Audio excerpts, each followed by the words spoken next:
Hello అండి. నేను మీ ఆంధ్ర ఆడపడుచు. ఫ్రెండ్స్ అందరూ బాగున్నారు కదా.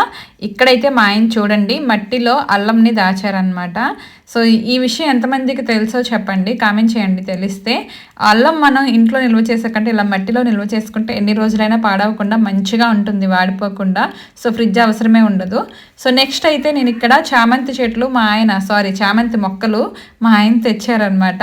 అవి తెచ్చి చాలా రోజులైంది. రోజు ఉడుస్తాలే అని చెప్తున్నాను కానీ ఉడవట్లేదు. మా ఆయన ఏమో ఇంకా నేను ఉడవాలా నువ్వు ఉడుస్తావా అని అనేసరికి సరేలే అని ఈరోజు కొంచెం టైం తీసుకొని ఇంకా ఉడిచానమాట. తులసికోట పక్కన అయితే ఫ్లవర్స్ పూసినప్పుడు బాగుంటాయి కదా అని చెప్పి ఇంకా అక్కడ కొద్ది ప్లేస్ ఉంది. కొత్త మొక్కలు ఏమైనా తెచ్చినా కానీ ఎక్కడ పెట్టాలని ప్లేస్ వెతుక్కొని మరి పెట్టుకోవాల్సి వస్తుంది. ప్లేస్ అంతగా లేదు కదా, ఉన్న ప్లేస్లోనే అడ్జస్ట్ చేసుకోవాలి. ఈ టమాటో మొక్కలు అయితే మొన్న మా అత్తయ్య పంపించారు. ఏ మాట కామాటే చెప్పుకోవాలండి. చిన్న గార్డెన్ అయినా సరే సాయంత్రం పూట అలా టీ తాగుతూ గార్డెన్లో తిరుగుతూ ఉంటే అసలు ఆ ఫీలే వేరు. Please like and subscribe.